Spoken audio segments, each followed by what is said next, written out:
Salut à tous, la team Orwell, tout même chaud pour Lyon Fan TV. Très heureux les gars de vous retrouver pour une nouvelle vidéo. J'espère que vous allez bien. Vous allez sûrement super bien, comme tous les supporters de l'OL que nous sommes, puisque l'OL a été incroyable. Hier après-midi, victoire 4-0. On est enfin en positif en termes de goal average. C'était pas arrivé depuis 525 jours, il me semble, c'est-à-dire une éternité. L'Olympique Lyonnais est à 4 points de la 3e place. On est sur une 5e victoire de suite, toute compétition confondue.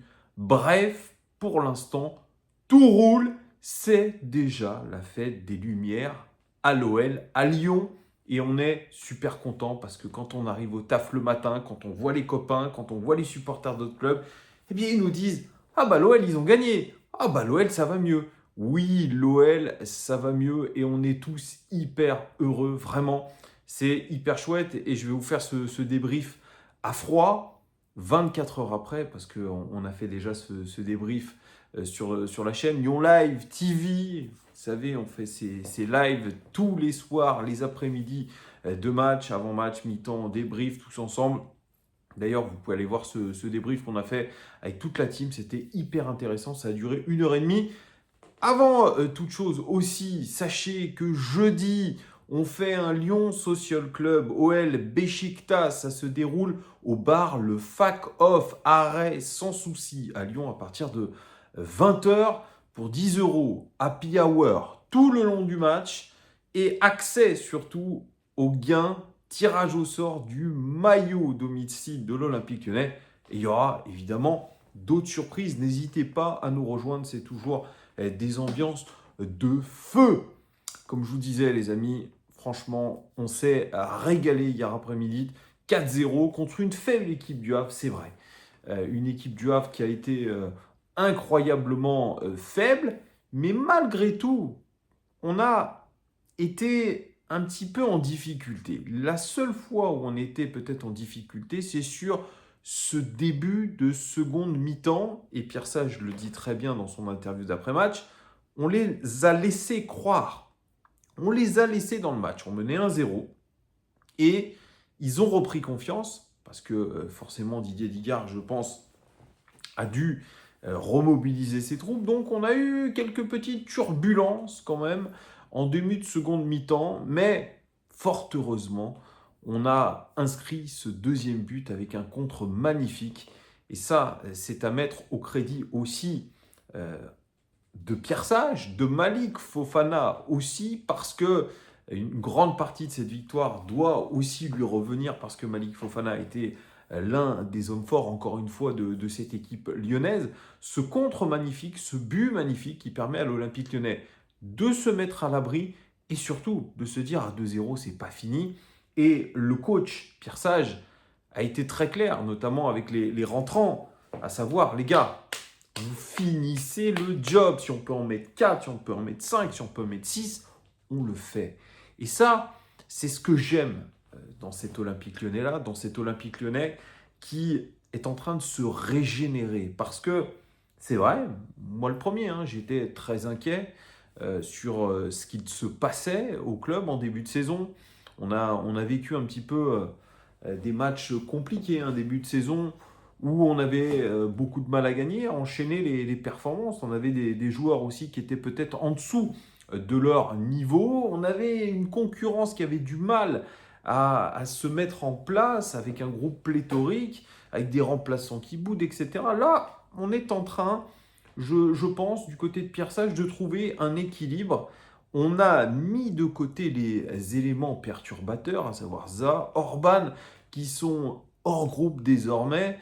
On parle même aujourd'hui du fait que Zaha soit renvoyé à Galatasaray avant même le mercato hivernal, comme je l'ai indiqué. Ça ne va pas durer longtemps ce cinéma. Orban aurait mieux fait, lui, de partir en Turquie parce que il ne supporte pas de ne pas être mis dans le groupe, de ne pas jouer. C'est comme ça. Aujourd'hui, il y a de la concurrence. Il y a un groupe qui est pléthorique. Il y a un groupe aussi qui est très peu blessé. Et ça, c'est à mettre aussi au crédit du staff médical, du staff de préparation physique, parce qu'aujourd'hui, on a l'impression d'avoir un groupe de joueurs qui est en forme. Et il y en a un qui se détache du lot, c'est Corentin Tolisso. Parce que Corentin Tolisso, il y a eu beaucoup de critiques, c'est vrai, depuis qu'il est arrivé en même temps qu'Alexandre Lacazette. Il est arrivé en méforme du Bayern Munich. Il avait connu des années extrêmement compliquées. Le champion du monde 2018, là, c'était vraiment, je pense, l'apogée de sa carrière, ce titre de champion du monde. Et puis après, ça a été compliqué, du mal à digérer ce transfert au Bayern. Et puis 5 ans au Bayern un petit peu compliqué, vraiment, beaucoup de blessures. Et puis quand il est arrivé à l'Olympique Lyonnais, ça a été la même chose. On a vu un Corentin Tolisso très souvent blessé, pas forcément bien dans sa tête, mais toujours très impliqué dans le projet de l'Olympique Lyonnais. Et on sent que ce garçon-là a fait vraiment un travail. Travail peut-être psychologique, travail physique, peut-être une globalité. Il y a quelque chose qui s'est passé. C'est un des leaders de notre équipe. On l'a vu très clairement dans les différents reportages sur l'Olympique Lyonnais, sur les Inside. Il prend la parole dans le vestiaire, il est écouté. C'est lui aujourd'hui qui est un taulier. Je le rappelle, il était le capitaine de l'Olympique Lyonnais pendant la pré-saison, où il avait été d'ailleurs plutôt bon. Et son début de saison, il est tout simplement énorme. Énormissime. Les statistiques sont incroyables. Hier, c'est celui qui gagne le plus de duels dans ce match. C'est lui qui donne une passe décisive, cette passe pour Malik Fofana. C'est lui qui est à l'origine de la magnifique action du troisième but. Parce que ce troisième but d'Alexandre Lacazette, la construction de l'action est magique. Magique, avec Ryan Cherki qui est passeur décisif, mais les joueurs sont bien coordonnés. C'est un ballet, c'est de la danse. Et c'est ce genre d'action qu'on veut voir, c'est ce genre d'action qu'on adore. Et à l'initiative, toujours, c'est Corentin Tolisso qui est véritablement le taulier du milieu de terrain. C'est un joueur qui a aujourd'hui retrouvé la plénitude de son potentiel. Certains disent peut-être qu'il mériterait d'être sélectionné en équipe de France. On verra lors de la prochaine trêve internationale. En tout cas, c'est un Corentin Tolisso qui est au sommet. Croise les doigts pour que ça continue, mais en tout cas, il n'est plus blessé comme avant. Et surtout, abattage physique, abattage technique. Et forcément, ça fait changer toute une équipe. Cette capacité de Corentin Tolisso à vraiment déclencher des actions, déclencher un pressing, récupérer aussi des ballons. Bref, pour l'instant, il n'a peut-être pas d'égal dans cette équipe de l'Olympique Lyonnais au milieu de terrain. C'est vraiment le taulier. Après, il y a un autre joueur qui est incroyable, je l'ai dit, c'est Malik Fofana. Malik Fofana, il est en train de faire une progression XXL. Il revient de sa première sélection avec la Belgique. Il est galvanisé.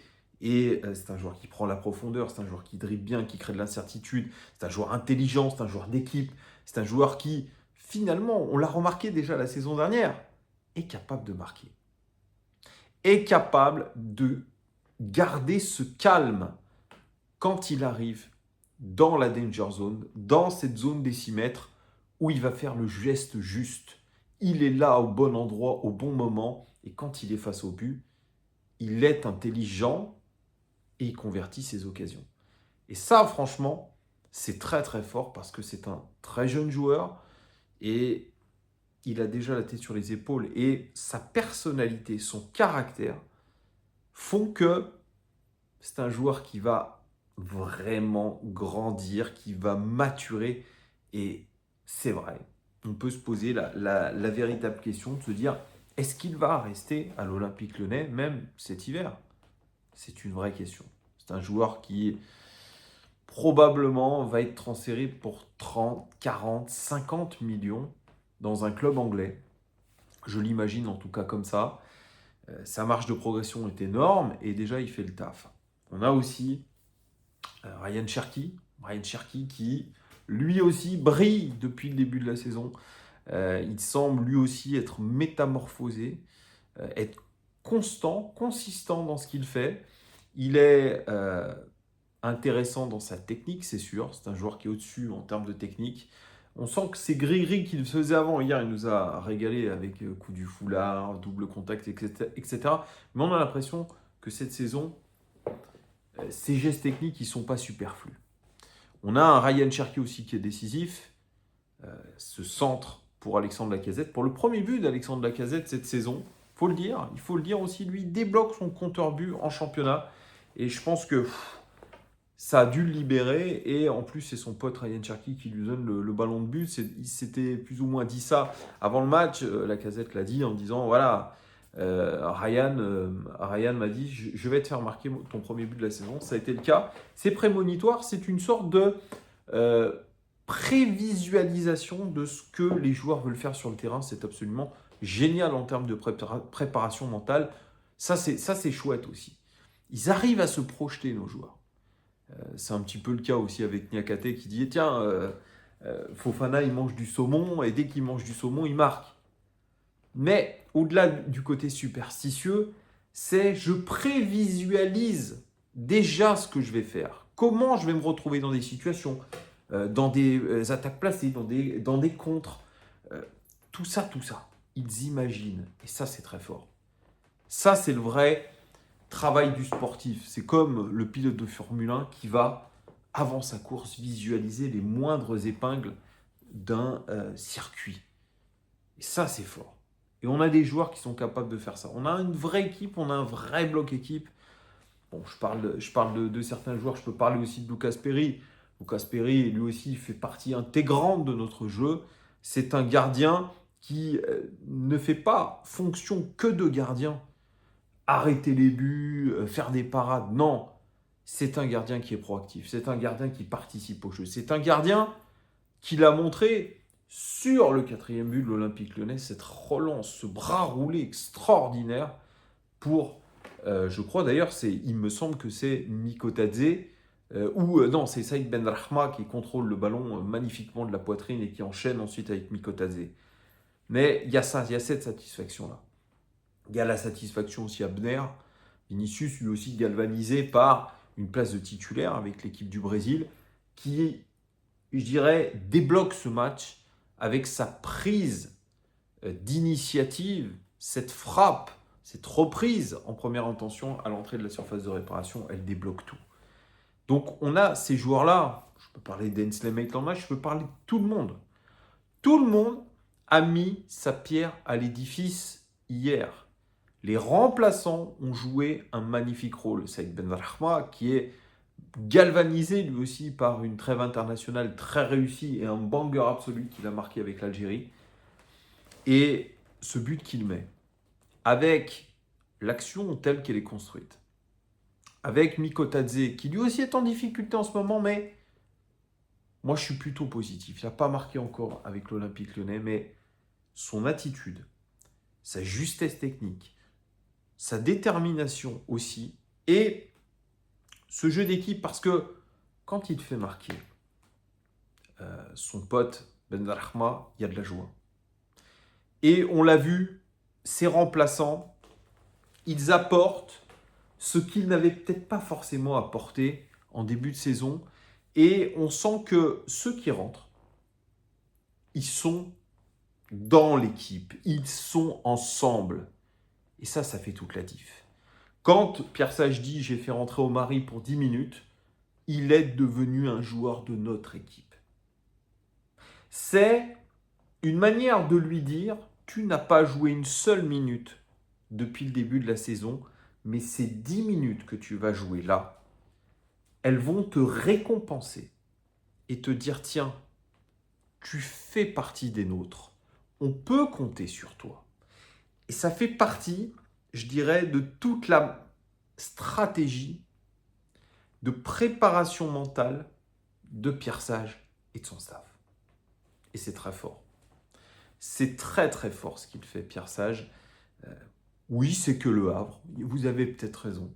Mais on est quand même dans un engrenage extrêmement positif.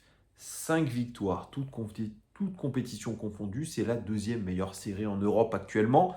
Derrière, Liverpool. Ah, Liverpool. Anto Lopez, si tu nous écoutes, je pense que tu peux t'en mordre les doigts. Donc c'est pour ça que cet Olympique Lyonnais-là, hier, a régalé. Et je dirais, dans les statistiques, ça se voit aussi. Je sors mon petit PC. Dans les stats, c'est assez incroyable ce qui est donné. Donc, on a eu la possession largement, 62% de possession. 2,72 expected goals, quasiment 3 buts attendus. On en a marqué 4. Donc, on a été extrêmement réaliste par rapport à la qualité de nos occasions. Je vais vous donner des stats qui sont incroyables. 16 tirs côté Olympique Lyonnais, 8 cadrés. La moitié de nos tirs sont cadrés. C'est une belle stat, ça aussi. Ça, c'est important. Ensuite, on a ces occasions créées, ces grosses occasions. 3 grosses occasions créées. 4 buts. Bon. L'OL est assez intéressant là-dessus. Pareil, dans les entrées dans le dernier tiers. 55 rentrées dans le dernier tiers du terrain. Et dans les tout derniers mètres du terrain, on est rentré 138 fois. Et on a été successful, je ne sais pas comment dire en français, 94 fois sur 138. 94 passes sur 138 dans les tout derniers mètres de la surface de réparation ont été réussies. C'est une super statistique. 68% de nos incursions dans les tout derniers mètres dans la surface de réparation ont été un succès. Et ça, franchement, c'est chouette. Pareil, les duels. 54% des duels pour l'OL dans ce match-là. Ça a été un petit peu plus serré dans les duels, mais on a été positif de partout. Sur les duels au sol, sur les duels aériens et sur les dribbles aussi, on a été très bon. Donc, franchement, ces statistiques-là, elles montrent un Olympique Lyonnais qui est dominateur. Un Olympique Lyonnais qui sait aujourd'hui où il veut aller. Et la meilleure chose, et je rejoins Pierre Sage, c'est d'aller gagner contre Beşiktaş. C'est continuer cette série incroyable. On est en confiance.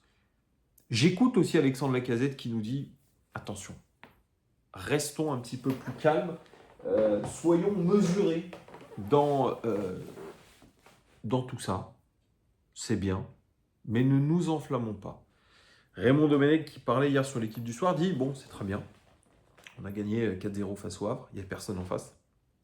Mais j'attends d'autres performances contre des très gros. » Et on sait qu'en début de championnat, on a affronté des très gros. On n'a pas été très bon. Donc attention à tout ça. Restons la tête froide. Mais en tout cas, il y a énormément de choses positives dans ce résultat de l'Olympique Lyonnais. Vous me direz en commentaire ce que vous avez pensé de cette prestation de l'OL. Est-ce que vous êtes d'accord ou pas avec moi? J'attends vos commentaires. N'hésitez pas, un abonnement et un pouce. À très vite les gones. Ciao.